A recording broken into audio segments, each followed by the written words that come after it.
প্রত্যেকে নিজ নিজ ক্ষেত্রে কেউ চাকরি কেউ ব্যবসা করে তার মধ্যেও এটা করা এটা তো অনেকগুলো কাজ অনেকগুলো স্যার অনেক আমাদের সরকারি দপ্তরের সঙ্গে যোগাযোগ নিজেদের অফিস রেকর্ড যেসব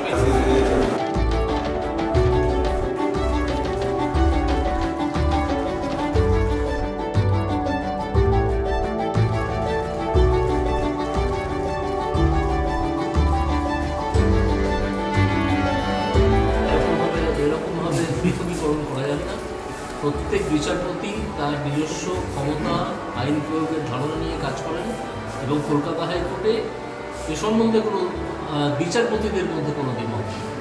বিচারপতিরা প্রত্যেকে তাদের চূড়ান্ত সময় দিয়ে সকাল 9টা 9:30 থেকে শুরু করে রাত্রি অন্তত 8:30 9টা প্রত্যেকে থাকে। কাজের যেরকম চাপ এবং কোর্ট চালিয়ে আপনার সামনে যদি দুপক্ষ এসে দুটো বিভিন্ন বক্তব্য রাখে তার মধ্যে থেকে সত্যটাকে বার করে নেওয়া এটা একটা ভীষণ কঠিন কাজ এবং সেটা বিভিন্ন প্রিন্সিপাল মাথায় রাখে। তো তাতে তো সময় কিছুটা লাগে। আমাদের তো এখন আর্টিফিশিয়াল ইন্টেলিজেন্স চালু হয় যে একটা আর্টিফিশিয়াল কিছু করা আছে সঙ্গে সঙ্গে সুযোগ হয়ে যাবে, তো এরকম কিছু নয়। সব জায়গাতেই কাজ যথেষ্ট দ্রুততার সঙ্গে করা হয়, করার চেষ্টা করা হয়। আর যারা মামলা করতে আসেন তারাও অনেক সময় নেয়। মানে আমি আইনজীবীদের কথা বলছি না, তাদের যারা ক্লায়েন্ট তারাও অনেক সময় নেয়। সেটা দেওয়া নেয় না দেওয়া আমাদের জজের উপর নির্ভর করে। সব মিলিয়ে ব্যাপারটা চলছে এবং খারাপ চলছে না। এখানে এসে এই কাজগুলো আপনাদের সহায়তায় উনি নিজে সহযোগিতা করে করছেন, এটা তুলনা নেই। আমি অন্তত কোনো তুলনা আপনার সঙ্গে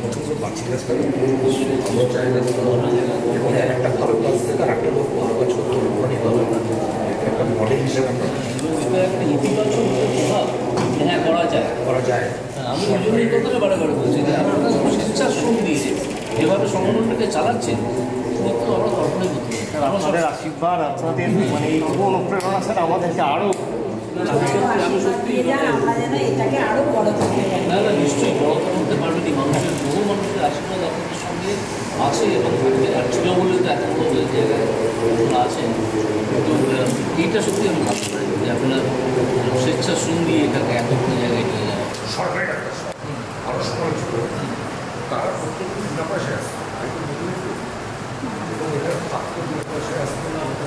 এই মোটিভেশন কথাটা একটা বিরাট কথা। যেমন একটু আগে আসার সময় সহায়তার সঙ্গে যখন কথা বলছিলাম বিভিন্ন সামাজিক বিষয় নিয়ে, তখন বলছেন যে আমাদের এখন মানে মোটিভেশনের অভাব হয়ে গেছে। আমরা মোটিভেট করতে পারি, মোটিভেট করতে পারি কিন্তু সত্যি বিবেকানন্দের কথাটাই মনে পড়ে। আমি বলছি আদর্শ মানুষের অভাব হয়ে গেছে। মানুষের মধ্যেই যে আদর্শটা সেটাকে যদি আমরা বার করে আনতে পারি মোটিভেট করে, তাহলে সাংঘাতিক ভালো কাজে যেমন তার মধ্যে আপনাদের একটা মোটিভেশন আছে বলেই তো করছে।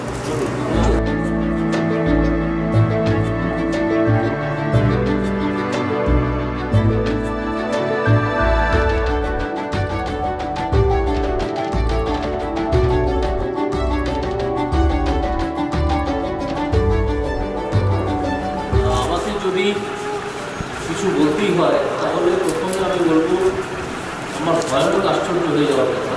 এত বড় একটা সংগঠন যেটা একটা প্রতিষ্ঠানের রূপ পেয়েছে, সেটা সম্পূর্ণ স্বেচ্ছাশ্রমে এখানকার সদস্যরা এবং তাদের পরিবারের সদস্যরা সবাই মিলে এটা চালায়। এটা আমার কাছে একটা অত্যন্ত আশ্চর্যের ব্যাপার যে স্বেচ্ছাশ্রমে এত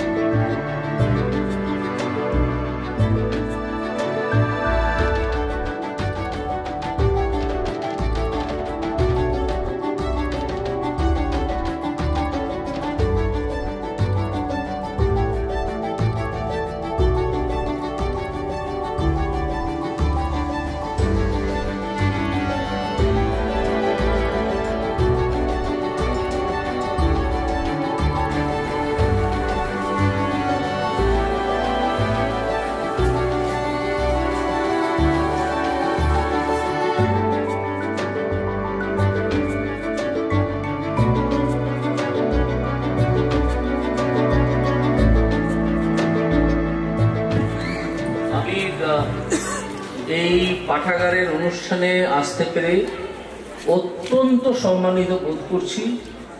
আর একই সঙ্গে আমি আশ্চর্য হয়ে গেছি এদের এত রকমের কর্মকাণ্ড, একেবারে স্বেচ্ছাশ্রম দিয়ে গড়ে তোলা, মানুষের পাশে থাকা, এটা একটা উদাহরণ, সারা পশ্চিমবঙ্গ জুড়ে একটা উদাহরণ। এবং আমি কায়মনোবাক্যে চাই এটা যুব সমাজের মধ্যে প্রচারিত হোক। আমি তো এরপর থেকে যেখানে যাব সেখানে নিশ্চয়ই এই পাঠাগার এবং তাদের বিভিন্ন রকম উদ্যোগের কথা বলব এবং চেষ্টা করব তাদেরকেও উদ্বুদ্ধ করার। কারণ এই উদ্বুদ্ধ করা এবং উদ্বুদ্ধ হয়ে ওঠা, এইটার বেশ খানিকটা অভাব আমাদের বাংলায় এখন দেখা যাচ্ছে, যে কারণে অনেক ভালো কাজ করার ইচ্ছে অনেকের মনে থাকলেও তারা করে ওঠার মতো পরিবেশ পাচ্ছেন না। কিন্তু সেটা করে ফেলা যায়। বাধা যত বেশি আসে, কাজের সুযোগও তত বেশি আসে। আমার মনে পড়ছে সুনীল গঙ্গোপাধ্যায়ের একটা গদ্যের একটা লাইন, যে পাথরের বাধা থাকে বলেই ঝর্ণার জলের সঙ্গীত সুর তৈরি হয়। তো সেই বাধার মধ্যে আমি আশা করব অন্যান্য যেসব জেলায় এই ধরনের সংগঠন নেই তারা এটা গড়ে তুলবেন এখান থেকে অনুপ্রাণিত হয়ে। আর তাছাড়াও আমি এখন আমার মনে হচ্ছে, মানে একটু আগে থেকেই যখন আমি ওনাদের আরেকটা সেন্টারে গেলাম, যে এই যে স্বেচ্ছাশ্রম দিয়ে একটা সংগঠন, সেটা এতদিন ধরে 40 বছরের ওপর এটাকে চালিয়ে নিয়ে যাওয়া এবং পরিবারের সব মানুষকে এর মধ্যে যুক্ত করে নেওয়া এবং এটাকে একটা প্রাতিষ্ঠানিক রূপ দিয়ে দেওয়া, এটা যে করা যায়, এটা ম্যানেজমেন্টের একটা শিক্ষণীয় বিষয়বস্তু, একটা খুব গুরুত্বপূর্ণ অধ্যায় হয়ে উঠতে পারে। এই গুণ আমি এই সংগঠনের মধ্যে লক্ষ্য করেছি এবং আমি সেই জন্যে এনাদের প্রত্যেককে আমার আন্তরিক ভালোবাসা, কৃতজ্ঞতা এবং আমি তাদের প্রত্যেককে প্রণাম জানাচ্ছি এবং একসঙ্গে আপনাদের।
আজকের অনুষ্ঠানের উদ্বোধক কলকাতা হাইকোর্টের সম্মাননীয় বিচারপতি মাননীয় শ্রী অভিজিৎ গাঙ্গুলি মহাশয়। আসন করতালি দিয়ে তাকে এই মুহূর্তে আমরা সমাদৃত করি সকলে। আজকের এই অনুষ্ঠানে আমরা পেয়েছি বিশিষ্ট ক্যান্সার বিশেষজ্ঞ প্রফেসর ডক্টর সুবীর গাঙ্গুলি মহাশয়কে। শহর বহরমপুর করতালি দিয়ে তাকে সমাদৃত করুক এই মুহূর্তে। আমাদের সঙ্গে আছেন শহীদ ক্ষুদিরাম পাঠাগার কেন্দ্রীয় কমিটির সম্মাননীয় সম্পাদক শ্রী নীলেন্দু শেখর সাহা মহাশয়। আসুন করতালি দিয়ে তাকে আমরা সমাদৃত করি। অনুষ্ঠানের শুভারম্ভের এই মুহূর্তে আমরা তাদের বরণ করে নিচ্ছি। আমরা প্রথমেই পুষ্পস্তবক এবং উত্তরীয় পরিয়ে বরণ করে নেব আজকের অনুষ্ঠানের উদ্বোধক মাননীয় শ্রী অভিজিৎ গাঙ্গুলি মহাশয়কে, সম্মাননীয় বিচারপতি কলকাতা হাইকোর্ট। বরণ করে নেবেন শহীদ ক্ষুদিরাম পাঠাগার কেন্দ্রীয় কমিটির সম্মাননীয় সভাপতি শ্রী প্রতাপ দাস বিশ্বাস মহাশয়। আমরা এবারে বরণ করে নিচ্ছি আজকের অনুষ্ঠানের উদ্বোধক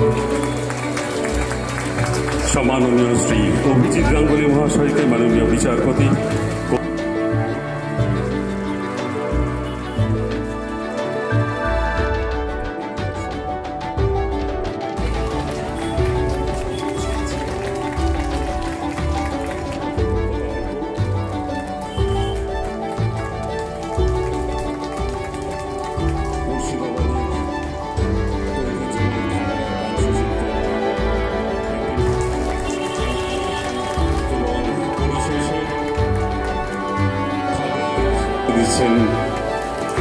শ্রী নীলেন্দু শেখর সাহা মহাশয়। সুদীর্ঘ সময় ধরে শিক্ষা, সংস্কৃতি, রাজনীতির পীঠস্থান আমাদের এই শহর।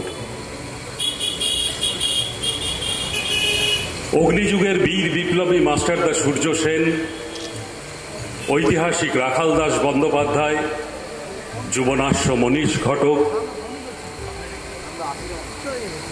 সঙ্গীতাচার্য গিরিজাশঙ্কর উস্তাদ আবু দাউদ, সাম্প্রদায়িক সম্প্রীতির মূর্ত প্রতীক প্রয়াত অধ্যাপক রেজাউল করিমের পাদস্পর্শে স্পর্শিত আমাদের এই শহরের মাটি। ৭-এর দশকের উত্তাল সময় পেরিয়ে ৮-এর দশকের শুরু। সেই সময়ে আমাদের শহরের কিছু স্বপ্নসন্ধানী যুবক স্বপ্ন দেখেছিল এমন একটি সংগঠনের, যে সংগঠন সমস্ত ভেদাভেদের ঊর্ধ্বে অবতীর্ণ হয়ে মানুষের পাশে থাকার লক্ষ্যে ধাবিত হবে। শহরের বুকে সৃষ্টি হয়েছিল শহীদ ক্ষুদিরাম পাঠাগার, তারপরে বাকিটা ইতিহাস। দীর্ঘ সময় প্রবাহ অতিক্রম করেও সমাজের বিভিন্ন কৌণিক প্রান্তে শহীদ ক্ষুদিরাম পাঠাগার নিরন্তর ধাবিত হয়ে চলেছে। আমাদের সঙ্গে থাকেন অজস্র মানুষ, যাদের প্রতি মুহূর্তে প্রতি পলের সহযোগিতা, সাহচর্য শহীদ ক্ষুদিরাম পাঠাগারকে মানুষের পাশে থাকার অনুপ্রেরণা যোগায়। আজকের এই অনুষ্ঠানের শুভ মুহূর্তে আমরা তাদের উদ্দেশ্যে আরও একবার করতালি দিয়ে তাদেরকে অভিনন্দিত করতে চাই। আসুন সকলে আমরা করতালি দিই। দীর্ঘ সময় প্রবাহ পেরিয়েও আসলে শহীদ ক্ষুদিরাম পাঠাগার কি রকম, কিছু গল্প, কিছু আখ্যানে, কিছুক্ষণ শহীদ ক্ষুদিরাম পাঠাগার। আজকের এই অনুষ্ঠানের স্বাগত ভাষণ উপস্থাপনের জন্য এই মুহূর্তে আমন্ত্রণ জানাচ্ছি কেন্দ্রীয় কমিটির সম্মাননীয় সম্পাদক শ্রী নীলেন্দু শেখর সাহা মহাশয়। নমস্কার সকলকে। শহীদ ক্ষুদিরাম পাঠাগারের উদ্যোগে আজকে যে palliative care unit, home based palliative care unit এবং আমাদের একটি নতুন আঙ্গিকে লাইব্রেরির শুভ সূচনা করলেন কলকাতা হাইকোর্টের সম্মাননীয় বিচারপতি শ্রী অভিজিৎ গাঙ্গুলি। বর্তমান সময়ে ছাত্র যুবদের প্রেরণা এবং এই অশান্ত সময়ে মানুষের ভরসার প্রতীক বিচারপতি গাঙ্গুলি। আমাদের শহর বহরমপুর, জেলা মুর্শিদাবাদ, আমরা গর্বিত ওনার মতো মানুষের পদধূলি আমাদের এই শহরে পড়েছে। এবং আরও ভালো লাগছে যে আমাদের সংগঠনের সাথে উনি পরিচিত হলেন, দেখলেন। আমরা সত্যি আজকে খুব আনন্দিত, গর্বিত। এখানে উপস্থিত রয়েছেন ডাক্তার সুবীর গাঙ্গুলি। ক্যান্সারের লড়াইয়ে যারা ক্যান্সার আক্রান্ত মানুষ রয়েছেন তারা জানেন পশ্চিমবঙ্গে এক বাক্যে ক্যান্সার আক্রান্ত মানুষগুলোর যে সহায়তার হাত যিনি সব ক্ষেত্রে প্রসারিত করেছেন, তিনি তার ব্যক্তি জীবনের বাইরেও সামাজিকভাবে এবং এই মুর্শিদাবাদ জেলার মানুষের কাছে বর্তমান সময়ের অগ্নিশ্বর রূপে উপস্থিত হয়েছিলেন আজ থেকে বেশ কয়েক বছর আগে 2007 সালে। আমার প্রণাম। আমাদের সংগঠনের পক্ষ থেকে আমরা আন্তরিকভাবে কৃতজ্ঞ। আজকে ডাক্তার গাঙ্গুলিকেও আমরা এখানে পেয়েছি। শহীদ ক্ষুদিরাম পাঠাগার, হ্যাঁ, আজ থেকে প্রায় 1982 সালে এই সংগঠনের পথ চলা শুরু হয়েছিল। একটা পাঠ্যপুস্তক লাইব্রেরির রূপকে পূর্ণাঙ্গ রূপ দেওয়ার জন্য শুরু হয়েছিল এই সংগঠনের পথ চলা। অনেক ইতিহাস রয়েছে। ছাত্রছাত্রীদের লাইব্রেরি এবং পড়াশোনার সাথে সাথে সামাজিক দিকটাও আমরা দেখেছিলাম। চলার পথে কিছু দুর্ঘটনা ঘটে, কিছু আকস্মিক দুর্ঘটনা ঘটে। তা আমাদের সংগঠনে নেমে এসেছিল এরকমই একটা দুর্ঘটনা। দিকভ্রান্ত হয়েছিল, সামাজিক কাজ করাটাই মানুষ বা আমাদের যারা সদস্য ছিল তারা দিকভ্রান্ত হয়ে গেছিল যে এইভাবে সম্ভব তো সামাজিক কাজ করাটা। প্রতিশোধের জ্বালা বলুন, স্পৃহা বলুন তৈরি হয়েছিল সেদিন থেকে, যে কাজ করার জন্য এইরকম আকস্মিক দুর্ঘটনার মুখোমুখি হতে হয়, এই শহরে আমরাই প্রতিষ্ঠা করে দেখাবো যে হ্যাঁ, মানুষের পাশে এইভাবে থাকা যায়। আমরা আংশিকভাবে হলেও পেরেছি। আজকে 40 বছর ক্ষুদিরাম পাঠাগার এই মুর্শিদাবাদ শহরের, এই বহরমপুর শহরের মানুষের পাশে রয়েছে, অনেক পথ পেরিয়েছে। 90-এর দশকে আমাদের 1982 সালে হলেও 90-এর দশক থেকে আমাদের 88-89 সাল থেকে নতুন আঙ্গিকে পথ চলা শুরু হয়েছিল। কয়েকজন উদ্যমী মানুষ, কিছুক্ষণ আগেই রাজুদা বলছিলেন, হ্যাঁ, তারাই দায়িত্বটা তুলে নিয়েছিলেন কাঁধে যে হ্যাঁ, পিছিয়ে গেলে হবে না, কোনো অন্যায়ের প্রতিবাদ থেকে পিছিয়ে গেলে হবে না, ভয় পেয়ে সরে গেলে হবে না। নীরবে নিভৃতে তারা কিন্তু সংগঠন এবং মানুষের পাশে নীরবে কাজ করে গেছেন, কোনো রকম কোনো বিতর্কে না গিয়ে। আস্তে আস্তে মানুষের কাছে আমাদের পরিচিতি ঘটেছে। ক্ষুদিরাম পাঠাগার মানেই চোখ, ক্ষুদিরাম পাঠাগার মানেই রক্ত। মানুষের মধ্যে এই বিশ্বাস আমরা জন্মাতে পেরেছিলাম। আমাদের একটাই চেষ্টা ছিল, মানুষের রক্ত লাগবে, নিজের রক্ত নিজেরা দেবো। কার কিসের পারমিশন দরকার, কোন সংগঠনে কি ভিত্তি দরকার, কার পারমিশন দরকার, চেষ্টা করেছিলাম মানুষের পাশে দাঁড়ানো। দাঁড়িয়েছি আমরা। মানুষের মধ্যে বিকল্প রক্তের ভাবনা তো গড়ে তুলেছিল ক্ষুদিরাম পাঠাগার। 90-এর দশকে আমরা শুরু করেছিলাম চোখের অপারেশন। প্রচুর দৃষ্টিহীন মানুষ থাকে মুর্শিদাবাদ জেলা। স্বাভাবিকভাবে আপনারা শুনে থাকেন, মুর্শিদাবাদ জেলা মানেই পিছিয়ে পড়া জেলা। তো সেই জেলাতে আমাদের প্রয়াস শুরু হয়েছিল। আমরা মানুষের দৃষ্টিশক্তি ফিরিয়ে দেওয়ার জন্য চোখের ক্যাম্প করতাম। তখন বিভিন্ন স্কুল কলেজে ক্যাম্প করা হতো, অস্থায়ীভাবে একটা পরিকাঠামো তৈরি করে সেখানে মানুষদের চোখের অপারেশন করা হতো। সেই সময় করতে করতেই আমরা দেখতে পেলাম যে প্রচুর অন্ধত্বজনিত সমস্যায় মানুষ ঘুরে বেড়াচ্ছে। তাদের ছানি অপারেশন করেও কিছু করা যাবে না। কি করতে হবে? যোগাযোগ করলাম, জানলাম যে যাদের কর্নিয়া চলে গেছে, মৃত্যুর পর কর্নিয়া প্রতিস্থাপন করতে হবে। তাহলে কি করতে হবে? মানুষকে মোটিভেট করতে হবে যারা মৃত্যুর পর আপনারা চোখ দান করুন। 1996 সালে এই মুর্শিদাবাদ জেলার প্রথম অজিত চক্রবর্তী, সয়দাবাদের স্বর্গীয় অজিত চক্রবর্তী প্রথম চোখ দান করেছিলেন। তখন মুর্শিদাবাদ জেলায় কোনো পরিকাঠামো ছিল না। কলকাতার আড়াইওতে আমরা সেই চোখটা পৌঁছে দিতাম। সেটা গেল 1996 সাল। আস্তে আস্তে ক্ষুদিরাম পাঠাগার তার কলেবর বৃদ্ধি পেল, মানুষের সমর্থন আসতে থাকলো। আমরা 96 সালের পর 2000 সালে যখন সরকারি নির্দেশিকা এলো যে এভাবে চোখের অপারেশন করা যাবে না, কি করতে হবে? তো করতে হবে নিজস্ব পরিকাঠামো করে করতে হবে। ঠিক আছে, আমরা তাই করব। এই শহরের মানুষ, এই জেলার মানুষ দুহাত ধরে আমাদের আশীর্বাদ করেছেন, সহযোগিতা করেছেন। প্রত্যেকের সহযোগিতা নিয়ে 2000 সালে আমরা চোখের 20 বেডের একটা চোখের হাসপাতাল তৈরি করলাম। কি উদ্দেশ্য? যে হ্যাঁ, গরিব মানুষের অপারেশন এখানে করতে হবে। আমরা করেছি। 2000 সালের পর রক্তের কাজ করতে গিয়ে 2005 সালে প্রচুর থ্যালাসেমিয়া আক্রান্ত বাচ্চা আমাদের এই জেলায় রয়েছে। তাদের জন্য আমরা থ্যালাসেমিয়া ডে কেয়ার ইউনিট তৈরি করলাম। 2005 সালে থ্যালাসেমিয়া ডে কেয়ার ইউনিট করার সাথে সাথে এই সময় আমাদের সাথে আলাপ হয় ডাক্তার সুবীর গাঙ্গুলির। 2007 সাল আমরা ক্যান্সার নিয়ে সচেতনতা শুরু করলাম। বিভিন্ন সময় ক্যাম্প করতাম, ডাক্তারবাবুরা আসতেন। তো স্যার আমাদের প্রথম বলেছিলেন শুধু ক্যাম্প করে হবে না, আমি তো একদিন আসবো, দেখবো, চলে যাবো। এই মানুষগুলোর কিছু সুরাহা করতে হবে। তোদের মুর্শিদাবাদ জেলায় কোনো সেই অবস্থায় 2007 সালের কথা বলছি, সেই অবস্থায় ক্যান্সার চিকিৎসার কোনো পরিকাঠামো ছিল না। তো তোদেরকে এই জেলায় একটা পরিকাঠামো গড়ে তুলতে হবে। স্যার আমরা তো আছি, আমাদের জায়গা আছে, আমাদের লোকবল আছে, আপনি বাকিটা দেখুন। স্যার বললো হ্যাঁ, বাকিটা আমরা দেখব। আমরাও সাহস পেলাম, বল পেলাম। 2007 সাল থেকে এই জেলা জুড়ে মানুষের কাছে সচেতনতার বার্তা দিতে শুরু করলাম। প্রচুর জায়গায় ক্যাম্প করতে থাকলাম, ক্যান্সার আক্রান্ত মানুষদের সচেতন করতে থাকলাম কোথায় যাওয়া উচিত। আমরা আমাদের যে গ্রামীণ চিকিৎসা ব্যবস্থা আছে, গ্রামীণ চিকিৎসকদের সেন্সিটাইজেশন করলাম যে ক্যান্সার আক্রান্ত মানুষদের আপনারা ভুল ট্রিটমেন্ট করবেন না, এটা সঠিক জায়গায় পাঠান। হতে পারে গ্রামীণ চিকিৎসকদের আমি বলছি না, তারা গ্রামীণ চিকিৎসকদের একটা চিকিৎসা পরিষেবার একটা বড় জায়গা তারাও ধরে রয়েছেন। তো আস্তে আস্তে ক্যান্সার আক্রান্তদের জন্য কাজ করতে করতে 2011 সালে আমরা ক্যান্সার কেমোথেরাপি ইউনিটে চালু করলাম এই শহরে।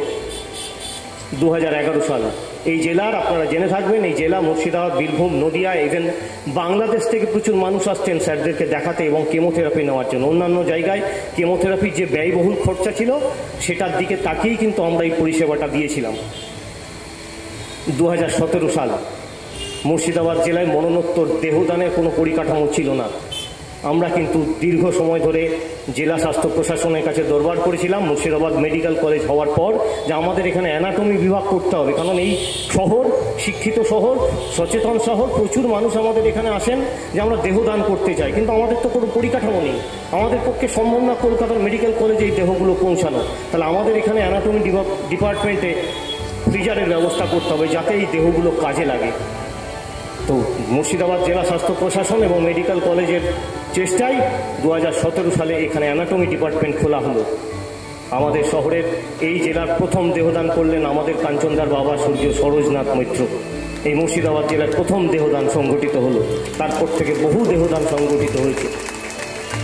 2019 সাল চোখের অপারেশন তো আমরা করছি, পরিকাঠামো বাড়াতে হবে, উন্নতি করতে হবে। স্যারের সাথে হলো, আমরা ফেকো সার্জারি ইউনিট চালু করলাম, কিভাবে করব? তো স্যার বললো কী দরকার তোদের বল। আমার স্যার আমাদের যে মেশিন দরকার সেটার দাম তো 20 লাখ টাকা, কোথায় পাবো স্যার? মানুষ, এই শহরের মানুষ আমাদের প্রচুর সাহায্য করে, কিন্তু 20 লাখ টাকা আমাদের পক্ষে জোগাড় করে এই পরিকাঠামো গড়ে তোলা সম্ভব না। স্যার বললেন আমি ব্যবস্থা করব, তোরা তৈরি কর, তোরা প্রস্তুত হ। 2019 সালে আমরা এই শহরে ফেকো সার্জারি ইউনিট করলাম আমাদের সৈয়দাবাদ কেন্দ্রীয় ভবনে। আস্তে আস্তে মানুষের কাছে আমাদের গ্রহণযোগ্যতা বাড়ছে, আমাদের কাজের পরিধি বাড়ছে। ক্যান্সার আক্রান্তদের নিয়ে কাজ করার সুবিধার্থে, কাজ করার ক্ষেত্রে আমরা বহু সময় শুনেছি এই কথাগুলো যে প্যালিয়েটিভ কেয়ার বলে একটা জিনিস হয়। প্রথম বুঝতাম না। যখন 2007 সালে আমরা কাজ শুরু করেছিলাম তখন ডাক্তারবাবুদের কাছে আমরা শুনতাম যে ক্যান্সার 2020 সালে ঘরে ঘরে ক্যান্সার আক্রান্ত মানুষ পাওয়া যাবে। এবং আমার মনে হয় এই শহর বা এই জেলার অনেকাংশেই ঘটনাটা সত্যি। আজকে আমরা চোখে তাকালে আপনারা নিজেরাও দেখবেন, আপনার পাড়ায় বলুন, বাড়ির পাশে বলুন, ওপাশে বলুন, কোনো না কোনো ক্যান্সার আক্রান্ত পেশেন্ট পাবেন। তো স্যার আমাদের বলেছিলেন ক্যান্সার আক্রান্ত পেশেন্ট যখন বাড়বে তখন এই প্যালিয়েটিভ কেয়ারটা প্রচণ্ড গুরুত্বপূর্ণ একটা ভূমিকা নিতে হবে। তোরা প্যালিয়েটিভ কেয়ার নিয়ে কাজ কর, আমরা স্যার কী করতে হবে? তো সেই অনুযায়ী একটা পরিকল্পনা গ্রহণ করা হলো যে প্যালিয়েটিভ কেয়ার কাদের দেব, কীভাবে দেব। সেই পরিপ্রেক্ষিতে আমরা নিজেদের টিম তৈরি করলাম, স্যারের নেতৃত্বে, ডাক্তার সুবীর গাঙ্গুলির নেতৃত্বে আমরা টিম তৈরি করলাম যে আমাদের এই টিম এই প্যালিয়েটিভ কেয়ার সার্ভিসটা দেবে। আজকের এই যে শুভক্ষণে আমরা দাঁড়িয়ে যে উদ্বোধনী অনুষ্ঠানে কথা বলছি সেই প্যালিয়েটিভ কেয়ারের শুভ সূচনাটা আজকের অনুষ্ঠানে হলো। এবং ক্ষুদিরাম পাঠাগারের লাইব্রেরির কথা, ক্ষুদিরাম পাঠাগার মানেই সাধারণ মানুষের কাছে বা জেলার বাইরে যারা আসেন অনেকেই বলেন ক্ষুদিরাম পাঠাগারের পাঠাগারটা কোথায়। অ্যাকচুয়ালি এটার অনেক ইতিহাস আছে। যে সময় যারা এটা শুরু করেছিলেন পরিকল্পনা তো এটাই ছিল যে ক্ষুদিরাম পাঠাগার পাঠ্যপুস্তকের পাঠাগার। দুস্থ মানুষ, যে সময় এই ভাবনাটা 1982 সালে দুস্থ ছাত্রছাত্রী যারা ড্রপ আউট করে যেত, এই জেলার প্রচুর মানুষ বইয়ের অভাবে পড়তে পারতো না, সেই ভাবনা থেকে সেই সময় এটা বানানো হয়েছিল। তারও কিছু প্রেক্ষাপট হয়েছে, সময় পরিস্থিতি, সেটাও আপনারা জানতে পারবেন। তো সেই পরিপ্রেক্ষিতে তখন ক্ষুদিরাম পাঠাগারকে নিয়ে আমরা পথ চলা শুরু করেছিলাম এবং পরবর্তী ক্ষেত্রে আমাদের মাথায় এসেছিল ঠিক আছে আমাদের যখন নামটা এটা আছে আমরা একটা অত্যাধুনিক লাইব্রেরি তৈরি করব। তো সেই লাইব্রেরি তৈরি করার ক্ষেত্রে প্রথম আমাদের কাছে এগিয়ে এসেছিলেন কোভিডের পরপরই আমার ইন্দ্রপ্রস্থ এলাকার হরিশঙ্কর জেঠু এখানে আছেন, প্রথম উনি এগিয়ে এসছে, বললেন যে তোরা তো করবি বলেছিলি, আমি তোদেরকে 50,000 টাকা দিচ্ছি, তোরা লাইব্রেরিটা তৈরি কর। আমরা প্রথম সেই সূচনা, সেই সময় প্রচুর বই কিছু কালেকশন করে, এবং শুধু তাই নয় উনি এসেছিলেন এবং প্রচুর এই শহরের প্রচুর মানুষ আমাদের কিন্তু বই দান করেছিলেন যে হ্যাঁ তোমরা যখন করেছো আমরা জানি, কেন মানুষের প্রতি আমাদের এই বিশ্বাসটা ছিল। তারা বলেছিলেন যে আমরা জানি যদি আমাদের এই বইগুলো সঠিক রক্ষণাবেক্ষণ বা সেটার ইউটিলাইজেশন তোমাদের এখানেই হতে পারে, সুতরাং তোমরা এটা করো, আমরা আছি। সেই শুরু। পরবর্তী ক্ষেত্রে এখানে সজলদা রয়েছেন, রামমোহন লাইব্রেরি সৌজন্যে রামমোহন লাইব্রেরির পক্ষ থেকে আমরা যৌথভাবে সমাজপতি লাইব্রেরির কাছ থেকে বেশ কিছু বই পেয়েছি। সেই বইগুলো নিয়েই, এবং সেটা খুব রেয়ার কালেকশনের বই, আপনারা পরবর্তী ক্ষেত্রে আপনারা দেখবেন ইন্দ্রপ্রস্থে কিছুক্ষণ আগেই সেটার আনুষ্ঠানিক উদ্বোধন হয়েছে। আপনাদের সকলকে অনুরোধ, আপনারাও সময় করে যাবেন, বই পড়ুন, আপনাদের পরবর্তী প্রজন্মকে বই পড়ার অভ্যাস করান। এটা কিন্তু এই মুহূর্তে সমাজের এক ভয়ঙ্কর দিক। আমরা কিন্তু সবাই ইউটিউব, উইকিপিডিয়া, গুগল, এতেই আমাদের পরবর্তী প্রজন্ম শেষ হয়ে যায়। হয়তো আমাদেরও বই পড়ার অভ্যাসটা সেই অর্থে নেই, কিন্তু এটা মনে হয় পরবর্তী প্রজন্মের কাছে খুব গুরুত্বপূর্ণ। তো সেই ভাবনা, সেই আঙ্গিক থেকেই আমাদের আজকের এই অনুষ্ঠান। তো আজকে আপনারা যার জন্য এসেছেন আমরা জানি, জাস্টিস অভিজিৎ গাঙ্গুলি এখানে রয়েছেন, তিনি বলবেন কথা। তা আমি আর দীর্ঘায়িত বেশি কিছু বলবো না। আপনাদের সকলকে ধন্যবাদ। আপনারা পাশে থাকবেন, যেভাবে ক্ষুদিরাম পাঠাগারকে এত বছর আপনারা পাশে ছিলেন, আগামী সময়ে আপনারা এইভাবেই পাশে থাকবেন, এই আশা নিয়ে সবাইকে আমার নমস্কার করে শেষ করছি। নমস্কার। সারা বছরের নানাবিধ কর্মযজ্ঞের এক সমাহার, তার দিনলিপি। শহীদ ক্ষুদিরাম পাঠাগারের কিছু কর্মকাণ্ড আপনারা পরিচিত হতে পারবেন এবং এর সঙ্গে যে দূরভাষ নম্বরগুলি আছে সেগুলি আপনাদের কখনো কখনো কোনো মুহূর্তে প্রয়োজন হবে। মঞ্চ উপস্থিত কলকাতা হাইকোর্টের মহামান্য বিচারপতি শ্রী অভিজিৎ গঙ্গোপাধ্যায়, উপস্থিত আমাদের ক্ষুদিরাম পাঠাগারের সম্পাদক আমাদের ভাতৃপ্রতিম শ্রী নীলেন্দু সাহা, এবং উপস্থিত আমাদের মা বোনেরা এবং সমস্ত বন্ধুরা। আমি বহরমপুরে নতুন না, আপনারা শুনেছেন যে আমি দীর্ঘদিন ধরে বহরমপুরে আসছি এবং শহীদ ক্ষুদিরাম পাঠাগারের সঙ্গে আমার যোগাযোগ হওয়ার পর থেকে সামগ্রিকভাবে এদের যে সমাজ চিন্তা বা এদের যে আদর্শ বা এদের যে নৈতিকতা, তার সঙ্গে আমি অনেকটাই একাত্মতা অনুভব করেছিলাম, যার জন্য আর ছেড়ে চলে যেতে পারিনি। আমি ক্যান্সারের চিকিৎসক, কিন্তু চিকিৎসাটা করাটাও তো একটা সমাজের মধ্যে থেকেই চিকিৎসা। সুতরাং সমাজের ঘাত প্রতিঘাত, সুবিধা অসুবিধা সবই কিন্তু এই চিকিৎসা ক্ষেত্রেও আমাদের প্রতি মুহূর্তে প্রভাবিত করার চেষ্টা করে। তাই সেইভাবে ভাবনা চিন্তা করতে গিয়ে আজকে আমরা খুব অল্প কিছু ক্যান্সারের ক্ষেত্রে বহরমপুরে আমরা কিছু ক্যান্সার পেশেন্টের জন্য কিছু কিছু কর্মসূচি নিতে পেরেছি আজ অবধি। আজকে আমরা যে পরিষেবাটার উদ্বোধন মাননীয় বিচারপতির হাত দিয়ে হলো, যেটা নীলেন্দু বলছিল, সেটা হচ্ছে প্যালিয়েটিভ কেয়ার। প্যালিয়েটিভ কেয়ার হচ্ছে এক কথায় বাংলা করলে উপশমের চিকিৎসা। অর্থাৎ ক্যান্সার পেশেন্ট বা যে কোনো পেশেন্ট যখন তার কোনো উপসর্গের চিকিৎসা করা হয়, মাথা ব্যথা, পেট ব্যথা, জ্বর, এগুলো হচ্ছে উপশম। তার উপশম করা, উপসর্গের উপশম করা, এইটা হচ্ছে প্যালিয়েটিভ ট্রিটমেন্ট। এখন ক্যান্সারের ক্ষেত্রে ভূমিকা অত্যন্ত গুরুত্বপূর্ণ, কিন্তু দুঃখের কথা হচ্ছে যেহেতু প্যালিয়েটিভ কেয়ারের সঙ্গে বাণিজ্যের সম্পর্ক, একটু আগে একজন বলছিল, সাধারণত রাজু বলছিল যে ঘোষক, যে চিকিৎসা হচ্ছে আজকে বিশ্বায়নের যুগে একটা পণ্য। এটা অত্যন্ত সত্যি কথা। তা এই পণ্যকরণের যুগে সেখানে প্যালিয়েটিভ কেয়ারতে কিন্তু খুব একটা লাভজনক কিছু ব্যাপার না। যেটা একটা শল্য চিকিৎসা করলে যে লাভ, নার্সিংহোম, ওটি, ডাক্তার, ওষুধ, অ্যান্টিবায়োটিক্স, বা একটা কেমোথেরাপি করলে ক্যান্সারের ক্ষেত্রে আমি বলছি, সেখানে যে ওষুধ, ডাক্তার, হসপিটাল অ্যাডমিশন, বা আমাদের রেডিওথেরাপি করলে এই সবটাই কিন্তু তার খরচ অনেক বেশি। সরকারি হাসপাতাল অন্যান্য সমস্ত ক্ষেত্রের মতোই বা সমস্ত রোগের চিকিৎসার মতোই সরকারি হাসপাতালের স্বাস্থ্য ব্যবস্থা, আমি নিজে 38 বছর সরকারি চাকরি করেছি, 38 বছর। সুতরাং আমি একেবারে সামনে থেকে খুব কাছ থেকে দেখেছি এবং ঘটনাক্রমে আমি অ্যাডমিনিস্ট্রেটিভ কিছু পোস্টেও ছিলাম, যাকে আমরা বলি হেড অফ দ্য ডিপার্টমেন্ট। সুতরাং সরকারি নীতি, সেই নীতির প্রণয়ন, তার সুবিধা অসুবিধা, আর্থিক অনটন এবং সেখানে নানাবিধ বিষয়গুলি আমরা খুব ভালো জানি। সুতরাং সরকারি ব্যবস্থা অত্যন্ত গুরুত্বপূর্ণ একটা ব্যবস্থা। আমি যে কোনো সরকারি ব্যবস্থার একজন খুব বড় সমর্থক। আমি মনে করি সাধারণ মানুষ সরকারি ব্যবস্থা ছাড়া বাঁচতে পারে না। সরকারকে কিছু দায় নিতে হবে, যেমন শিক্ষা, যেমন স্বাস্থ্য। সেই স্বাস্থ্য ব্যবস্থা বা শিক্ষা ব্যবস্থা এইগুলো কিন্তু যেভাবে চলার কথা সেইভাবে কিন্তু সবসময় চলে না, এখনো হয়তো চলছে না। তা সেই কারণে আমরা বিকল্প কিছু ব্যবস্থা, কিছু মডেল তৈরি করা, যে বেশি খরচ না করে বা বেশি বড় বড় যন্ত্রপাতি না নিয়ে বা খুব দামি ওষুধ না নিয়ে কিন্তু মানুষকে রিলিফ দেওয়া যায় বিভিন্ন অসুখে। তার মধ্যে একটা হচ্ছে ক্যান্সার। এখন ক্যান্সারের প্যালিয়েটিভ কেয়ার বোঝবার আগে আর একটা দুটো কথা বলি। আমাদের ভারতবর্ষে যত ক্যান্সার আক্রান্ত মানুষ প্রথম যখন ডাক্তারের কাছে যান, ডাক্তার বলতে কোয়ালিফাইড ডাক্তারের কথাই বলছে, অর্থাৎ আমাদের মতো ডাক্তারদের কাছে, কোনো MBBS পাস ডাক্তারের কাছে যখন প্রথম যান, 100 জনের মধ্যে 80 থেকে 85 জন তখন কিন্তু অ্যাডভান্স ক্যান্সার পেশেন্ট।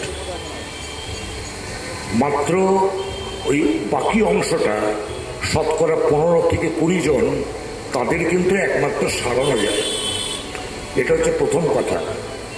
দ্বিতীয় হচ্ছে, এবার একটা প্রশ্ন উঠবে যে কেন ওই এত মানুষ, 80% উপর 85% মানুষ তারা অ্যাডভান্স ক্যান্সার নিয়ে আসছেন। তার কারণটা হচ্ছে ওই আবার সেই পণ্যের কথা, যে ক্যান্সার চিকিৎসার সঙ্গে যে পণ্য ব্যবস্থা যুক্ত, সেই পণ্যটা, সেই টাকাটা, সেটা কিনতে গেলে টাকা লাগে, সেই টাকাটা একমাত্র হচ্ছে শহুরে বাবুদের পকেটে। জেলার মানুষ বা গ্রামের মানুষদের কাছে সেই টাকাটা নাই, যার জন্য সেখানে বেসরকারি ব্যবস্থাগুলি, কর্পোরেট যাদের আমরা বলি, তাদের কোনো উৎসাহ নেই। এবং মজার কথা হচ্ছে যে সরকারেরও কোনো উৎসাহ নেই, সে যে সরকারই হন না কেন, যে রঙের সরকার আর কি। যে তার কারণ, আমরা মিডিয়ার বন্ধুরা বসে আছেন, শহুরে মিডিয়া এবং জেলা মিডিয়া বা গ্রামীণ মিডিয়ার মধ্যে পার্থক্য আছে।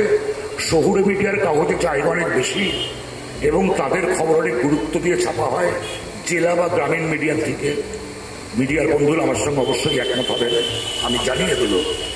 এবং সেই কারণে এই যে মতামত তৈরি হয়, আমাদের গণতন্ত্রে যে মতামত তৈরি করে মানুষ, সেটা মূলত শহুরে মানুষকে খুশি করার জন্য। গ্রামীণ মানুষ বা জেলার মানুষের প্রতি তাদের অত ফোকাস নেই। এবং আমরা যাদের কোট আনকোট বুদ্ধিজীবী বলি, এই বুদ্ধিজীবী মহলও কিন্তু শহরেই বাস করে। মানুষকে তারাও প্রভাবিত করেন বিভিন্ন, আজকাল তো ইন্টারনেটের মাধ্যমে, খবরের কাগজে বিভিন্ন কোট তারাদের মাধ্যমে। এবং আমরা সেইগুলো শুনে টিভিতে দেখে আমরা জেলা বা গ্রামের মানুষরা প্রভাবিত হই। কিন্তু যে কথাই ছিলাম, এই ক্যান্সার চিকিৎসার পরিকাঠামো শহরে যেটুকু আছে, সরকারি এবং বেসরকারি, তার কিন্তু বেশিরভাগটাই গ্রামে বা জেলায় নেই। খুব ছোট্ট একটা কথা বলি আপনাদের যারা বহরমপুরের বাসিন্দা, আপনাদের শহরে আপনাদের একটা রেডিও ক্যান্সার ডিপার্টমেন্ট হয়েছে মেডিকেল কলেজে, অনেক বছর হয়ে গেল, 7-8 বছর তো হয়েই গেল বোধ হয়। আজ অব্দি সেখানে 6 থেকে 7 জন ডাক্তারবাবু আছেন। আজ অব্দি সেখানে কিন্তু একটা রেডিওথেরাপি মেশিন বসলো না। অত্যন্ত দুঃখজনক কথা। এত বড় একটা জেলা এবং আশপাশের জেলায় এত ক্যান্সার পেশেন্ট। মুর্শিদাবাদ হচ্ছে অন্যতম একটা গরিব একটা জেলা এবং এখানে ক্যান্সার পেশেন্টের সংখ্যা অনেক বেশি। কিন্তু রেডিওথেরাপি হচ্ছে ক্যান্সারের একটা অত্যন্ত গুরুত্বপূর্ণ অঙ্গ, কিন্তু আজ অব্দি এখানে রেডিওথেরাপি মেশিন বসলো না। এখন তার জন্য যে সরকারি ব্যর্থতা, তার দায় কার, সে আলোচনা করার জায়গায় মঞ্চ না, সেটা আমি যাচ্ছি না। কিন্তু আমরা তো দেখছি আমাদের লোকরা ভুগছে। তো আজকে বহরমপুরে কারোর ক্যান্সার হলে বা লালবাগে কারোর ক্যান্সার হলে তাকে কিন্তু দৌড়তে হচ্ছে পেশেন্টটিকে নিয়ে কলকাতায়। যদি মেশিনটা থাকতো, তিনি বাড়ি থেকে যাতায়াত করে এই চিকিৎসাটা নিতে পারতেন। তাকে কলকাতায় যেতে হচ্ছে, বাড়ি ভাড়া করে বা ঘর ভাড়া করে থাকতে হচ্ছে, তার খরচ আছে, তার সঙ্গে দুটো লোক যাচ্ছে, তাদের যে ডেলি ইনকাম সেইটা লস হচ্ছে, এই সবটা মিলিয়ে বহু লোক ওই জন্য কলকাতায় চিকিৎসা কন্টিনিউ করতে পারেন না। তারা চিকিৎসা অর্ধেক করে তারা কিন্তু আর পারেন না, চলে আসে। অপারেশন, কেমোথেরাপি, রেডিওথেরাপি, তারপরেও তো পেশেন্ট বহুদিন বাঁচেন। এই যে তখনকার যে ভোগান্তি আমি দেখেছি, খুব দুঃখজনক ব্যাপার এগুলো। আমাকে আমার পেশেন্ট হয়তো মালদা থেকে, উত্তরবঙ্গের পেশেন্ট আসে আমার কাছে, তারা মালদা থেকে ফোন করছেন, ক্যান্সার পেশেন্ট, তার ট্রিটমেন্ট হয়েছে, তার এবার জ্বর হয়েছে, তিনি একটা প্যারাসিটামল খাবেন কিনা এটা জিজ্ঞেস করার জন্য আমার কাছে আসছেন। আপনার ওখানে লোকাল ডাক্তার নেই? বলছে ডাক্তারবাবু ওখানে সবাই ভয় পায়, ক্যান্সার পেশেন্টকে ওষুধ দিতে চায় না। এইরকম অজস্র উদাহরণ দেওয়া যায়। তাই সুতরাং আমাদের মুর্শিদাবাদের মেডিকেল কলেজ বা বহরমপুরে একটা রেডিওথেরাপির যন্ত্র থাকলে এবং একটু ভালো সার্জন থাকে যারা ক্যান্সার সার্জারি করতে পারে, সেই ধরনের কিছু ডাক্তার থাকলে আজকে কিন্তু এই চিত্রটা পাল্টে যেত। আমাদের সরকারি কাঠামোয় কিন্তু এই ধরনের ডাক্তারবাবুরা আছেন যারা ট্রেন্ড সার্জিক্যাল অনকোলজিস্ট আমরা বলি, ক্যান্সার সার্জারি করতে পারেন, কিন্তু তাদের ওই জনঘনত্ব বলে একটা কথা আছে, তাদের ঘনত্ব হচ্ছে SSKM হাসপাতাল বা মেডিকেল কলেজ হাসপাতালে, সেখানে একাধিক এই ডাক্তার। কিন্তু আমাদের এই জেলাগুলোতে এই ধরনের ডাক্তাররা আসেন না, মানে কি তাদের পাঠানো হয় না, পাঠালে তো আসবে। এবং কেন পাঠানো হয় না, কি হয় না, সে আবার অন্যান্য অনেক কথা, সেগুলোর মধ্যে আজকে ঢুকছি না। এই অবস্থায় আমরা দাঁড়িয়ে আছি। আমাদের কথা হচ্ছে যে কিছু ক্যান্সার পেশেন্ট, আমি বললাম 85% প্রায় ক্যান্সার পেশেন্টদের বেশিরভাগ উপসর্গগুলো চিকিৎসা, কিন্তু খুব সামান্যভাবে একটা কেন্দ্র থাকবে এবং সেই সঙ্গে কিছু ট্রেন্ড ভলেন্টিয়ার থাকবেন, তারা কিন্তু বাড়িতে গিয়ে এগুলো করে দিয়ে আসবেন। উদাহরণ দেই, একজনের তো পেচ্ছাপ আটকে গেছে, তার একটা ক্যাথেটার করতে হবে। এখন আজকে তাকে কি করতে হয়, গ্রামে থাকলে তাকে একটা গাড়ি ভাড়া করে আসতে হবে, এখানে একজন ডাক্তারবাবুকে বা একজন গ্রামীণ চিকিৎসক যারা এগুলো করে তার কাছে যেতে হবে, সেখানে 500-700-1000 টাকা নিতে হবে, প্লাস গাড়ি ভাড়া তো আছে। তা যদি এইটা আমরা যদি একজন খুব ভলেন্টিয়ার ঠিক করতে পারি যে এইটায় দক্ষ হবে, সে যদি বাড়ি থেকেই ক্যাথেটারটা করে দিয়ে তিনি যদি 300 টাকা ফিসও নেন, তাতেও তো এই মানুষটার লাভ, তার এই গাড়ি ভাড়া বেঁচে গেল, এখানে ডাক্তারের শহুরে ডাক্তারের ফিসটা দিতে হলো না। এইভাবে তো ব্যাপারগুলো ভাবা যায়। ইভেন তাকে একটি ইঞ্জেকশন দিতে হবে, অনেক সময় সেই লোকও পাওয়া যায় না, আইভি ইঞ্জেকশনও তো পাবেনই না। এরকম সামান্য সামান্য ব্যাপার আছে, যে ব্যাপারগুলো যদি একটু আমরা সংগঠিতভাবে চিন্তা ভাবনা করি, তাহলে কিন্তু এই সামান্য ব্যাপারগুলো বাড়িতেই সমাধান করে দেওয়া যায়। আসলে প্যালিয়েটিভ কেয়ারের পরিসরটা অনেক বড়, শুধু ক্যান্সার না, অন্যান্য কিছু অসুখের ক্ষেত্রেও প্যালিয়েটিভ কেয়ার প্রয়োগ করা যায়। একটা ছোট উদাহরণ দিলে আপনারা বুঝতে পারবেন। একটি ধরুন একজন 85 বছরের ভদ্রলোকের একটা স্ট্রোক হয়েছে, একদিক প্যারালিসিস হয়ে গেছে এবং তার চোখের সমস্যা হয়েছে, দেখতে পাচ্ছেন না ভালো। তার স্ত্রীর বয়সে কিন্তু 80 বছর, মনে রাখতে হবে। সেই ভদ্রলোকের যখন জ্বর হচ্ছে, ওই প্যারাসিটামল ট্যাবলেটটা কিনতে কিনতে এই ভদ্র মহিলাকে হয়তো প্রায় 2 কিলোমিটার দূরে একটা ওষুধের দোকানে যেতে হবে।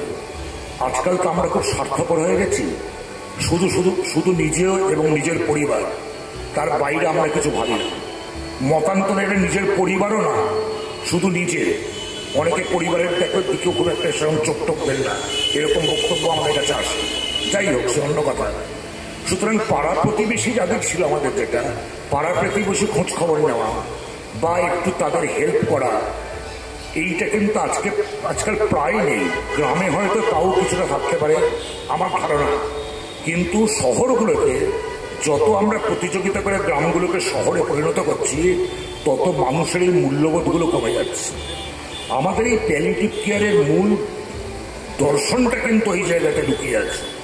যেমন বলি, কেরালাতে প্যালিয়েটিভ কেয়ার ভীষণ চ্যাম্পিয়ন, তার কারণ ওদের একটা কমন বন্ডেজ হচ্ছে খ্রিশ্চানিয়াটি, ওদের ধর্ম।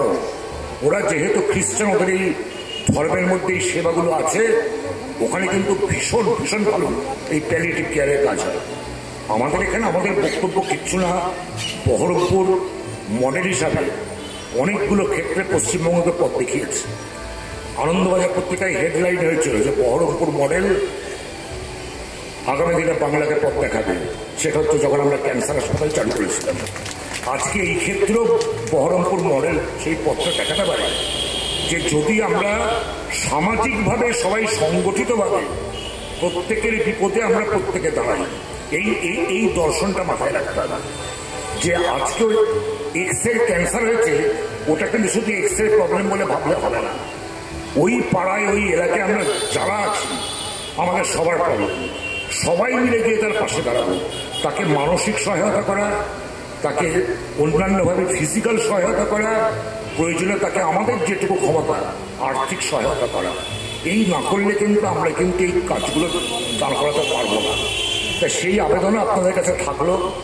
আমরা উদ্বোধন করলাম, ইতিমধ্যেই খুব ছোটোভাবে এই কাজগুলো শুরু হয়েছে। বীরেন্দ্ররা বলছিল আমাকে আরও বড়োভাবে আমরা করবো, আরও বৃহত্তরভাবে। সেগুলো টেকনিক্যাল ব্যাপারগুলো বীরেন্দ্ররা পরে আপনাদের জানাবে। আমাদের গোল হচ্ছে যে বহরমপুরকে কেন্দ্র করে 5 কিলোমিটার বা 6 কিলোমিটার বা 10 কিলোমিটার যেটা ওরা বলবে, এই অঞ্চলটাকে আমরা কেটার করবো এই রকম ব্যাপারে। যেমন ধরুন এইগুলো তো আছেই কিছু টেকনিক্যাল স্কিম। ধরুন যে লোকটা বাড়িতে একা শুয়ে আছে, একা অনেক লোক হয়ে যাবে। মানে আজকাল তো ছেলেমেয়েরা পশ্চিমবঙ্গে সবাই বাইরে চাকরি করছে, গোটা পশ্চিমবঙ্গটাই প্রায় পরিযায়ী শ্রমিকে পরিণত হয়েছে। কিন্তু আজকে বয়স্ক ভদ্রলোক এবং বয়স্ক মহিলা, সেই বয়স্ক ভদ্রলোক বা মহিলা একজন মারা গেলেই সে কিন্তু একেবারে প্রাপ্ত হয়ে গেলেন। ছেলে মেয়ে হয়তো ফোন করে দূর থেকে, আর একটা ছেলেরা সব বাইরে থাকে, তারা তাদের কেরিয়ার তৈরি করছে, সেটাও একটা বিতর্কিত বিষয়। যাই হোক, কিন্তু তারা ফোন করেন, টাকা পাঠান, কিন্তু ফিজিক্যালি আসতে পারেন না, খুব স্বাভাবিক। কিন্তু এরা লোক কোথেকে পাবে? একটা লোক, বয়স্ক লোক যে বাড়িতে শুয়ে আছে, তার কাছে গিয়ে 10 মিনিট বসে কাগজটা পড়ে তাকে শোনানো, একটু গল্প করে, এটাও তো একটা কাজ, এটাই প্যালিয়েটিভ কেয়ার। সুতরাং অন্যের কথা একটু ভাবুন, শুধু নিজের কথা না ভাবে বা নিজের পরিবারের কথা না ভাবে। আপনার চারপাশে যে মানুষজনেরা আছে যারা নানাভাবে ব্যতিব্যস্ত, বিপর্যস্ত এবং শারীরিকভাবে বিপর্যস্ত, মানসিকভাবে বিপর্যস্ত, তার ক্যান্সার কথাটা শুনলেই অর্ধেক লোক প্রায় গুটিয়ে যায়, ওখানেই শেষ হয়ে যায়। তাদের সেই সাহস দেওয়া, তাদের সেই শারীরিক কষ্ট কমানো, এই সবটা মিলে প্যালিয়েটিভ কেয়ার। বিচার প্রার্থী তাদের মধ্যে কখনো কখনো তাদের রায় নন্দিত হয়, কখনো কখনো বা নিন্দিতও হয়। তবুও কিছু কিছু বিচারক আছেন যারা জনমানসে তাদের আইনি জ্ঞান দিয়ে এক নিজস্ব গরিমাকে লব্ধ করেন। সুপ্রিয় শ্রোতা বন্ধুরা, এই সময় পশ্চিমবঙ্গের সবথেকে আলোচিত ব্যক্তিত্ব, বিচার ব্যবস্থার ব্যক্তিত্ব মাননীয় শ্রী অভিজিৎ গাঙ্গুলি মহাশয়, সম্মাননীয় বিচারপতি, কলকাতা হাইকোর্ট আমাদের মধ্যে উপস্থিত আছেন। আসুন আরও একবার শহর বহরমপুর তাকে সমাদৃত করুন করতালির মধ্যে দিয়ে, এবং সেই সঙ্গে এই মুহূর্তে আমন্ত্রণ তাঁকে এই অনুষ্ঠানে কিছু বলার জন্য এবং ক্যান্সার প্যালিয়েটিভ কেয়ার ইউনিটের শুভ উদ্বোধন ঘোষণা করার জন্য। মাননীয় শ্রী অভিজিৎ গাঙ্গুলি মহাশয়, সম্মাননীয় বিচারপতি, কলকাতা হাইকোর্ট। গোড়াবাজার শহীদ ক্ষুদিরাম পাঠাগার প্যালিয়েটিভ কেয়ার ইউনিট আজ থেকে চালু করে দিল। যে মহান কাজ এর দ্বারা সাধিত হবে, তার দ্বারা উপকৃত হবেন অনেক মানুষ। এই যে কাজটা চালু করা এবং এর যে প্রাণপুরুষ ডক্টর গাঙ্গুলি, তাকে আমি আন্তরিক শ্রদ্ধা এবং সম্মান জানাই। আর আমি যাদের কাজে, যে সংগঠনের কাজে, অর্থাৎ ক্ষুদিরাম পাঠাগারের কাজে অত্যন্ত আশ্চর্য হয়ে গিয়েছি যে এইভাবে একটা সংগঠন 40 বছরের বেশি ধরে চলতে পারে। আপনাদের সাহায্য এবং সমর্থন নিয়ে এর কোনো দ্বিতীয় উদাহরণ আমি সকাল থেকে ভাবছি, আমার মনে পড়েনি। এবং এটা একেবারে একটা শিক্ষণীয় দৃষ্টান্ত তারা গোটা সমাজের কাছে তুলে ধরেছেন। এটা যদি আমাদের রাজ্যের একটা প্রান্ত বহরমপুরে না হয়ে কলকাতা শহরে হতো, তাহলে এতক্ষণ এটা নিয়ে ঢক্কনি নাদ পড়ে যেত যে কি বিরাট কাজ এরা করেছেন। তো শহীদ ক্ষুদিরাম পাঠাগার একটা বিরাট কাজ করেছেন।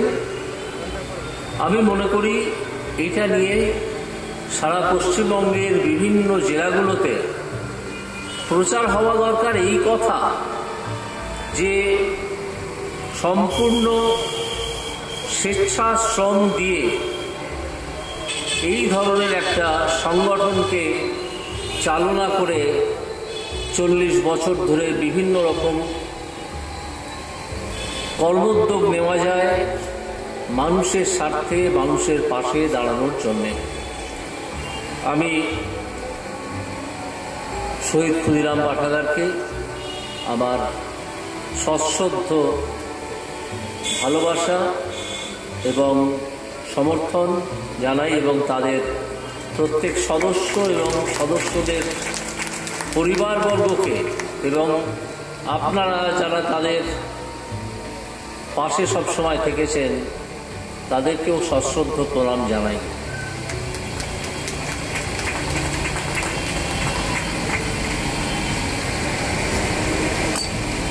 আমাকে এখানে আপনারা আমন্ত্রণ জানিয়ে আমাকে প্রভূত পরিমাণে সম্মান জানালেন।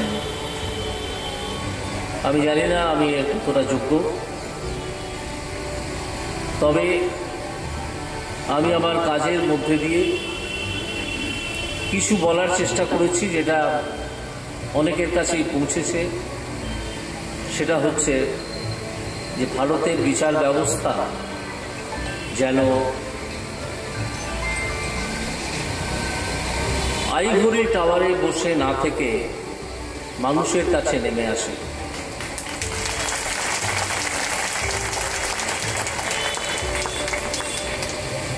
আমি বোঝানোর চেষ্টা করেছি বিভিন্ন আইনজীবীদের, বিচার ব্যবস্থার সঙ্গে জড়িত অন্যান্যদের যে যদি সমাজ বাস্তবতাকে মাথায় না রেখে আমরা একটা আইন বা তার একটা অনুসিদ্ধান্ত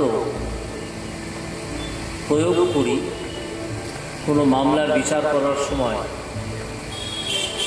তাহলে সে কাজ জনবিরোধী হতে বাধ্য, সে কাজ মানুষের বিরুদ্ধে যেতে বাধ্য।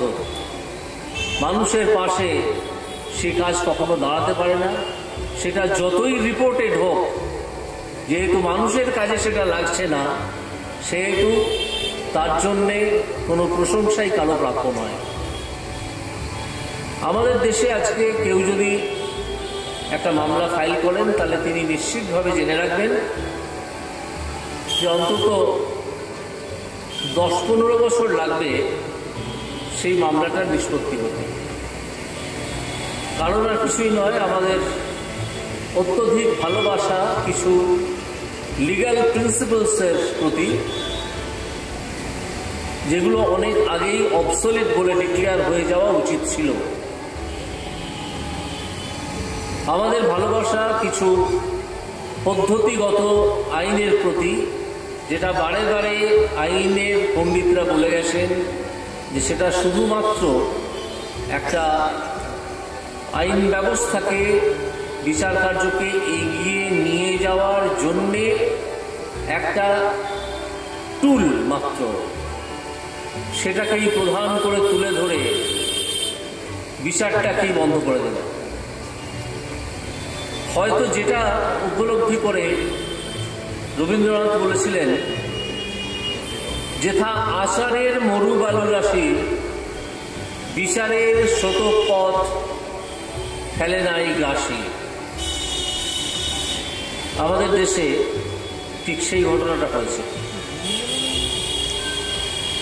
যেমন দেখবেন অনেক শ্রাদ্ধকর্মে পুরোহিত মশাই, হিন্দু ধর্মের ক্ষেত্রে বলছি, শ্রাদ্ধকর্ম হিন্দুদেরই হয়। অনেকে হয়তো দেখেছেন, শুনেছেন, ব্যক্তি জীবনে উপলব্ধিও করেছেন।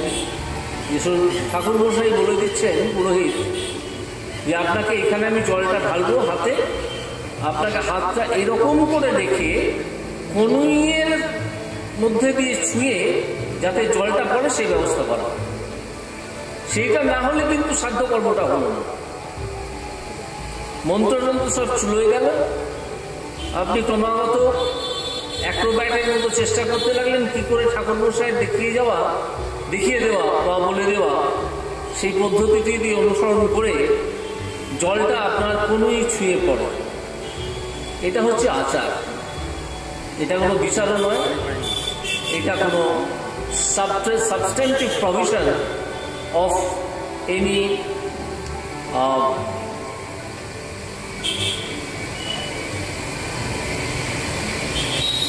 anecdote which is the form of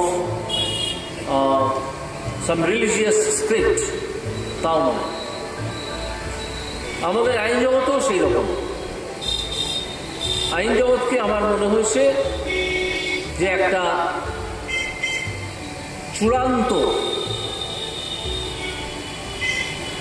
highest form of bureaucracy, যেখানে ওই কোনোই ছুঁয়ে জলটা না ফেললে যেন মনে হয় যে আইনটা ঠিক প্রয়োগ হলো না, অথচ ওই কোনোই ছুঁয়ে জল ফেলার কাজটা একটি বোগাস প্রভিশন, ওটার কোনো প্রয়োজন নেই।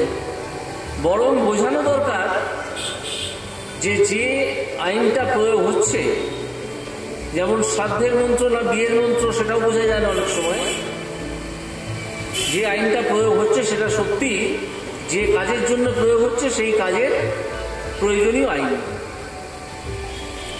আর সাধারণ মানুষ তো আইনের কিছু বোঝেন না, তাকে উকিলের মুখের দিকে তাকিয়ে থাকতে হয়, আর উকিলকে জজের মুখের দিকে তাকিয়ে থাকতে হয়। এর সুযোগে মানুষের দিনের পর দিন সময় চলে যায়, মানুষের অর্থ ব্যয় হয়। সময়, শ্রম এবং অর্থ ব্যয় করে মানুষ যা পান সেটা বঙ্কিমচন্দ্রের ভাষায়, বঙ্কিমচন্দ্র আজ থেকে 150 বছর আগে লিখে গিয়েছিলেন, আরো বেশি দিন আগে লিখে গিয়েছিলেন যে আদালত হচ্ছে পয়সাওয়ালা মানুষের পয়সা খরচ করে তামাশা দেখার জায়গা।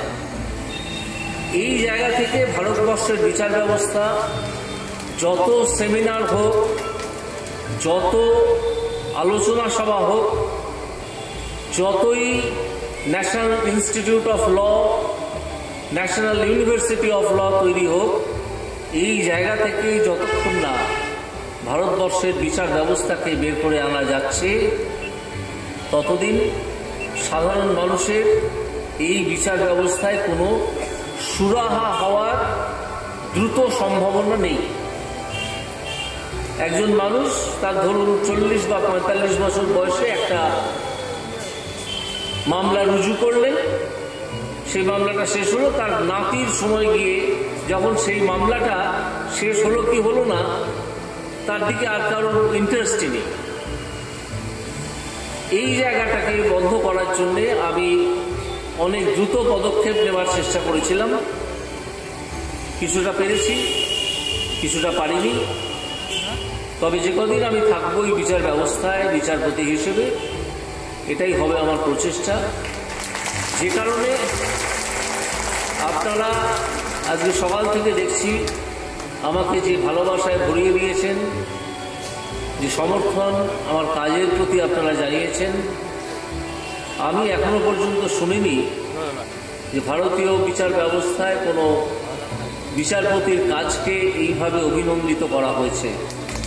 এর জন্যে আমি এই কৃতিত্ব বা প্রশংসা পাওয়ার যোগ্য নই বা আমার প্রাপ্যও নয়।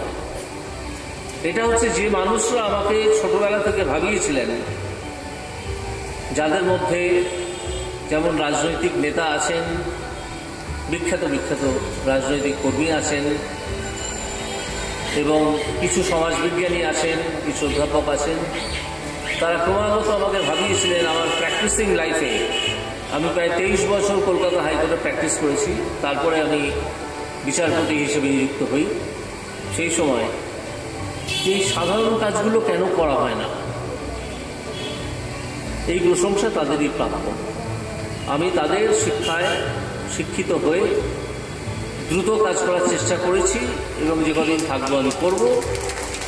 এবং আমি মনে করি এরপরে যে জীবন আমাকে বেছে নিতে হবে তার মধ্যে নিশ্চয়ই লেখালেখির জীবন থাকবে। আমি চেষ্টা করব যে সাধারণ মানুষের স্বার্থে যাতে বিচার ব্যবস্থার ফান্ডামেন্টাল প্রিন্সিপালসগুলো প্রয়োগ করা হয় এবং মানুষকে যাতে কোর্ট দেখিয়ে দেবো এটা একটা, বা বাড়িতে উকিল ঢুকিয়ে দেবো এটা একটা গালাগাল হিসেবে না দেখে, বরং এটা একটা লড়াইয়ের ক্ষেত্র যেখানে বিচার হবে, যেখানে ন্যায় অন্যায় প্রতিষ্ঠিত হবে, অন্যায়কে বাদ দিয়ে ন্যায় প্রতিষ্ঠা হবে, এবং যেখানে শুধুই প্রমাণ এবং অপ্রমাণের প্রশ্ন উঠবে না, যেখানে বরং সত্য মিথ্যার দিকে মানুষের এবং বিচারপতিদের নজরে থাকবে, সেই রকম একটা ব্যবস্থার জন্যে আমি হয়তো সচেষ্ট হব আমার পরবর্তী জীবনে। তা যদি না হয়, অর্থাৎ যদি প্রতি মুহূর্তেই আমরা আষাঢ়ের মরুবালুর রাশির মধ্যে বিচারের শতপথ দাস করে নিচ্ছে এরকম অবস্থা যদি দাঁড়ায়, তাহলে শত দুর্নীতি ধরার পড়ার পরেও কোনো দুর্নীতি প্রমাণ হবে না। সব ধরা পড়ে যাবে কিন্তু কোনো দুর্নীতি প্রমাণ হবে না। কেন? কারণ কাদম্বিনীকে মরিয়া প্রমাণ করিতে হইবে যে কাদম্বিনী মরে নাই। আবার একটি সাক্ষী রেখে দুর্নীতি করে প্রমাণ করতে হবে যে হ্যাঁ আমি দুর্নীতি করেছি। সাক্ষী নেই, সুতরাং দুর্নীতি হবে না। খুন হয়তো এরকম প্রিন্সিপালস লেট ডাউন হয়ে যাবে যে কোনো দিন, আমি আশঙ্কা করি, আমি দুঃস্বপ্ন দেখি। কেউ তুমি সাক্ষী রেখে খুন করোনি, তাহলে তো কোনো খুন হয়নি। তুমি সাক্ষী রেখে ঘুষ খাওনি, তাহলে তো তুমি ঘুষ খাওনি। তুমি সাক্ষী রেখে চুরি করোনি, তাহলে তো তুমি চুরি করোনি। সাক্ষী যদি তুমি না রাখো তাহলে কোনো বিচারই হবে না। তাহলে সার্কামস্টেন্সিয়াল এভিডেন্স বলে যে কথাটা আমাদের আইন শাস্ত্রে আছে, সেটা খুব শিগগিরই উঠে যাবে এবং উঠে যেতে বসেছে। সবকিছুই প্রমাণের অপেক্ষায় বসিয়া থাকিবে। কাদম্বিনীকে মরিয়া প্রমাণ করিতে হইবে যে কাদম্বিনী মরে নাই। আপাতত আমার কথাটি ফুরলো। বহরমপুর আমার খুব ভালো লেগেছে। এবার আমি চলে যাব। আপনারা ভালো থাকুন। আপনারা আর যা করুন না করুন, অন্তত যে কোনো ছোটোখাটো দুর্নীতি দেখলেও তার বিরুদ্ধে কথা বলবেন, এই আশাটুকু একজন ভারতীয় নাগরিক হিসেবে আশা রেখে আমি আপনাদের প্রণাম জানিয়ে শেষ করছি।